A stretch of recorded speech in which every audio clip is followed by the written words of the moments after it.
So many years ago, I was writing stories in relation to adult content. I decided to try and write some smut, if you will, because I wanted to break myself out of my comfort zone. And so I shared these stories to Discord.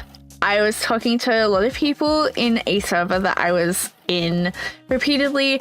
They referred to my smut as PG-13 smut. The interesting thing about that was that I was terrible at writing.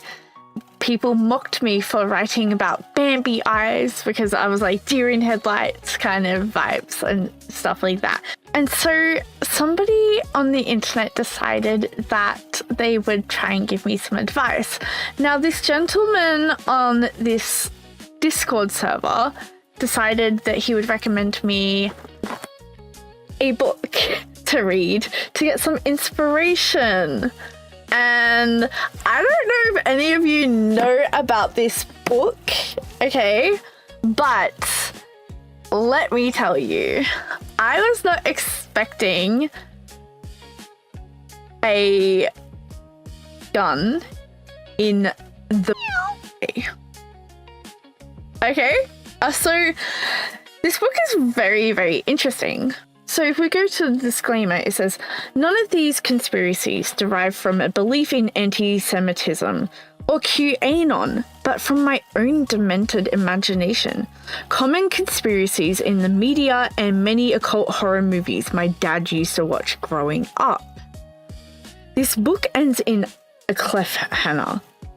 The contents are very dark with triggering situations such as non-dub, con between the main characters, graphic violence, human trafficking, stalking, child trafficking, child sacrifice, mentions of child death, and explicit sexual situations. There are also particular kinks such as gunplay, somnophilia, bondage, and degradation. This book was previously taken down due to the warning, but you can also find them in reviews on my website or feel free to message me directly. Your mental health matters. So, I was expecting high hopes for this book, considering I was a 4chan user growing up. And listen, when I say I'm kind of a little bit disappointed by this, I mean it.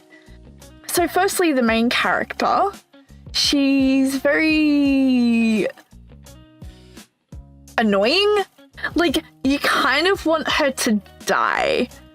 She's just so whiny. And am I the only one who felt that way? That she was super whiny and not really a likable character at all. I actually found myself liking the antagonist a little bit more than her and getting more interested in his story. But what ruined the antagonist for me was the T-posing Rose murder, okay? There was a situation where it is described as if he's T-posing with a rose in his mouth before he's about to murder some guy on a porch. And stuff like that just made me feel like it was super cringe. It was very, I don't know. It felt like the author's an anime fan. Like, if you've read any fanfiction.com kind of stuff, or even Quizella back in the day, this is the vibe I got from this book. And sure, it does do a few little things, like putting the gun in the but you know, that wasn't really that surprising compared to the fact that the ghost situation was really on the back burner for most of the book. And so was his career. It seemed more focused on their story, but it was like, here's an interesting element that I never go back to. There's an interesting element that I also never go back to.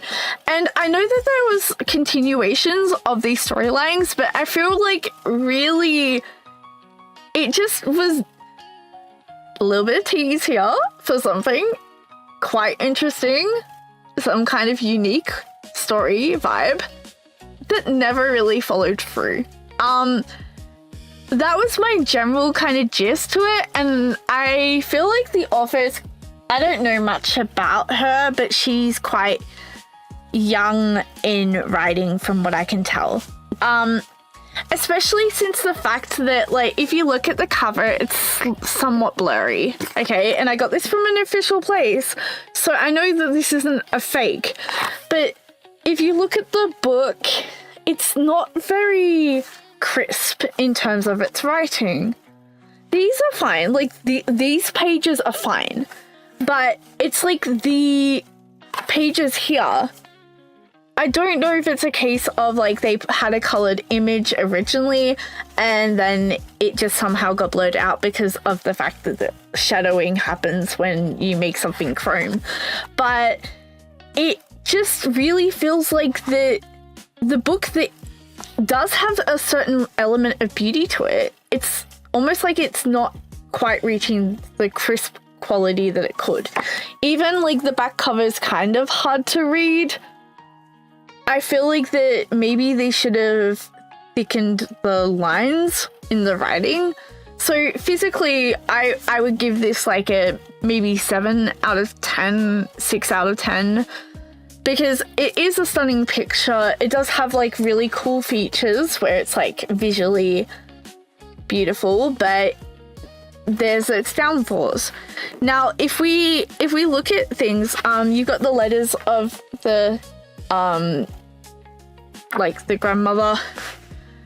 Kind of feels a little bit weird that we're hearing all about this grandmother cheating all the time. And I feel like what is going on in this book is it has some really cool elements, but it's like it's got too many elements, so it can't keep focus on the one thing. And that would be my biggest criticism about this book as somebody who does write. Now, I'm not a big smart writer, but I feel like that there are certain elements that could have been focused on that weren't. But anyway, I guess that is that. If you've read this book, let's share our trauma down below. Okay, anyway, bye.